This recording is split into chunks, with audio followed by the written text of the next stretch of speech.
E nesta semana, a Lei Maria da Penha completou 18 anos, celebrando a implantação de medidas de proteção às mulheres.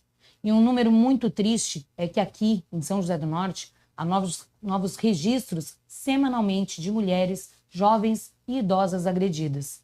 Até agosto deste ano, foram solicitadas 69 medidas protetivas da Lei Maria da Penha, só aqui em São José do Norte, em média de 2 a 3 por semana. Estes 69 casos são aqueles que foram solicitadas a medida protetiva, porém denúncias são bem mais, pois nem sempre as vítimas solicitam esta proteção. Um número alarmante. E para falar mais sobre isso, hoje, no quadro Vamos Falar de Direito, a advogada Janelle Costa Milan fala sobre os 18 anos desta lei tão importante em defesa das mulheres. Como a Lili já introduziu, essa semana, no dia 7 de agosto, a Lei Maria da Penha completou 18 anos, né? São quase 2 décadas. A Lei 11.340 de 2006, que é uma referência mundial no combate à violência doméstica contra meninas e mulheres, né? Ao longo desse período, essa norma se consolidou como impulsionadora das denúncias contra os agressores. Mas por que essa lei se chama Maria da Penha? Maria da Penha Maia Fernandes nasceu em Fortaleza, Ceará, é farmacêutica bioquímica. No ano de 1983, Maria da Penha foi vítima de dupla tentativa de feminicídio por parte de Marco Antônio Heredia Viveiros, seu então marido. Primeiro, ele deu um tiro nas suas costas enquanto ela dormia. Como resultado dessa agressão, Maria da Penha ficou paraplégica. 4 meses depois, quando Maria da Penha voltou para casa, após 2 cirurgias, internações e tratamentos, ele a manteve em cárcere privado durante 15 dias e tentou eletrocutá-la durante o banho. A história de Maria da Penha significava mais do que um caso isolado.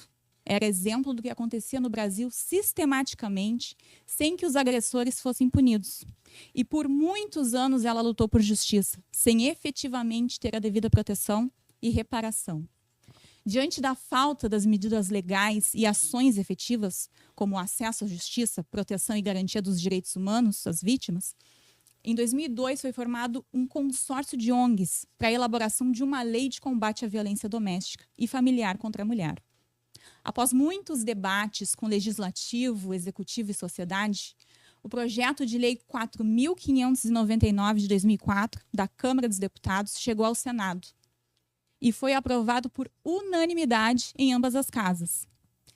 Importante mencionar que estão previstos 5 tipos de violência doméstica e familiar contra a mulher na Lei Maria da Penha: a física, a psicológica, a moral, a sexual e a patrimonial. O que consiste cada uma delas? A violência física, que é a mais comum e a que todos conseguem identificar, ela é entendida como qualquer conduta que ofenda a integridade da saúde corporal da mulher. Espancamento, atirar objetos, sacudir, apertar os braços, estrangulamento, sufocamento, lesões com objetos cortantes, ferimentos causados por queimaduras ou armas de fogo, tortura. Temos também a violência psicológica, que é considerada qualquer conduta que cause dano emocional e diminuição da autoestima.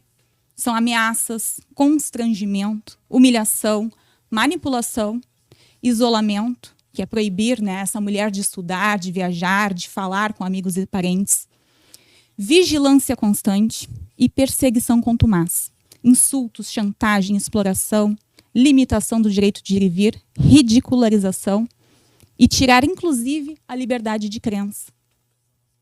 Distorcer, omitir fatos para deixar a mulher em dúvida sobre a sua memória ou sanidade, né? Isso se chama um gaslighting, quando um homem distorce o que aquela mulher falou ou distorce o que ele mesmo falou para que ela se sinta confusa sobre o que ela realmente falou.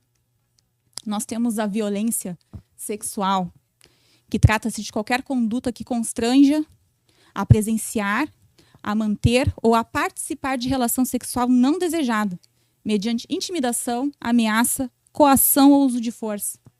A mais conhecida de todos é o estupro, mas não é só ele. Impedir o uso de métodos contraceptivos ou forçar a mulher a abortar, forçar matrimônio, forçar gravidez ou prostituição por meio de coação, chantagem, suborno e manipulação.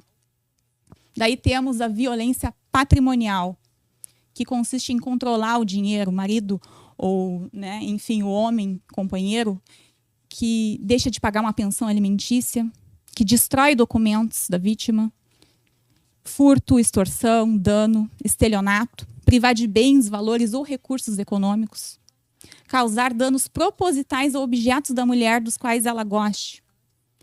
E, por fim, nós temos a violência moral, que é considerada qualquer conduta que configure calúnia, difamação ou injúria. Acusar mulher de traição, fazer críticas mentirosas, expor a vida íntima da vítima, rebaixar a mulher por meio de xingamentos que incidem sobre a sua índole e desvalorizar a vítima pelo seu modo de vestir. Bom, esses são 5 tipos de violência tipificados na Lei Maria da Penha. E essa lei, ela define essas violências contra a mulher como crime e aponta formas de evitar, enfrentar e punir a agressão. Também indica a responsabilidade de cada órgão público tem, né, sua responsabilidade de ajudar essas mulheres que estão sofrendo violência. E com a Lei Maria da Penha, o juiz e a autoridade policial, em situações específicas previstas na lei, passaram a ter poderes de conceder as medidas protetivas de urgência. Algumas dessas medidas são voltadas à pessoa que pratica violência, como, por exemplo, afastamento do lar, proibição de chegar perto da mulher em situação de violência ou de frequentar determinados locais, e aquele que possui porte de armas, ele vai ter a suspensão do porte. Outras medidas são voltadas à mulher em situação de violência, como, por exemplo, o encaminhamento dessa mulher e dos seus filhos para programas de proteção e afastamento da casa, sem que ela perca seus direitos, né? E também o encaminhamento dela, né, sem que ela perca os seus direitos em relação aos bens do casal, sem que isso configure um abandono de lar. Como muitas vezes a mulher depende economicamente da pessoa que a agride, o juiz pode determinar como medida protetiva pagamento de pensão alimentícia para essa mulher e para os filhos. Além disso, quando a violência é conjugal, marido-mulher, companheiro-companheira, né, ou companheira-companheira, o juiz pode tomar providências para evitar que a pessoa que comete a violência se desfaça do patrimônio do casal e prejudique a divisão desses bens em caso de separação. A pessoa que comete violência também pode ser presa preventivamente se houver necessidade. E a lei garante a inclusão da mulher em situação de violência doméstica e familiar em programas de assistência promovidos pelo governo, atendimento médico, serviços que promovam sua capacitação, geração de trabalho, emprego e renda. E caso a mulher precise se afastar do trabalho por causa da violência, ela não poderá ser demitida pelo período de até 6 meses. E caso a pessoa que cometeu a violência seja condenada, será aplicada a pena correspondente ao crime cometido, de acordo com o que prevê o Código Penal. E o juiz pode obrigar a pessoa que cometeu a agressão a frequentar programas de reeducação, para que ele não volte a agredir aquela mulher ou outras mulheres. Uns detalhes também importantes sobre a Lei Maria da Penha é que ela proíbe a aplicação de penas de cesta básica ou outra prestação pecuniária, bem como a substituição dessa pena que implica em pagamento isolado de multa. A violência contra a mulher também ela independe da orientação sexual, como a gente já falou, né? Não é só o homem que comete. Mulher também pode ser uma companheira que comete, né, a violência contra a sua companheira. A lei também ela contempla as violências contra mulheres que acontecem no convívio doméstico, no âmbito familiar ou em relações íntimas de afeto. Né? Portanto, essa lei se aplica a maridos, namorados, companheiros que morem ou não na mesma casa da mulher. Aos ex-companheiros que agridem, ameaçam ou perseguem as mulheres e a outros membros da família, como, por exemplo, mãe, filho, neto, neta, cunhado, desde que a vítima seja mulher. E quando a violência ocorre entre pessoas que moram juntas ou frequentam a mesma casa, mas que não têm vínculo familiar, como, por exemplo, o patrão que comete a violência contra a empregada. Isso também é protegido pela Lei Maria da Penha. Mas como pedir ajuda em caso de violência doméstica e familiar? Bom, depende da situação. Se a violência estiver acontecendo, a vítima ou qualquer pessoa que estiver presenciando deverá telefonar imediatamente para o 190, a fim de que a brigada militar se desloque até o local do fato para prestar socorro. Se a violência já aconteceu, a vítima deverá ir à delegacia de polícia para fazer o boletim de ocorrência e solicitar as medidas protetivas.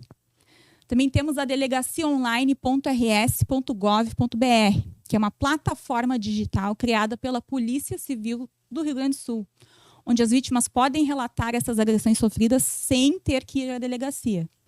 Mas os pedidos das medidas protetivas obrigatoriamente têm que ser realizados na delegacia de Polícia Civil da cidade. Também temos a Central de Atendimento à Mulher, 24 horas, Disque 180. Essa central funciona diariamente, 24 horas por dia, e pode ser acionada de qualquer lugar do Brasil e de mais de 16 países. Recebe denúncias ou relatos de violência contra a mulher e essa denúncia vai ser investigada. A vítima receberá o atendimento necessário, inclusive as medidas protetivas, e, se for o caso, a denúncia também pode ser anônima. Para orientação quanto aos seus direitos e deveres, a vítima também poderá consultar uma advogada ou advogado de confiança, né? E se alguma mulher que nos assiste nesse momento é vítima de violência doméstica, alguma dessas violências ou mais de uma delas, e não tem coragem, não se sinta só. Procure ajuda, procure proteção, procure seus direitos. Proteja a sua integridade física, a sua integridade moral, a sua integridade, a sua sanidade, enfim. Se proteja, proteja seus filhos. Procure ajuda.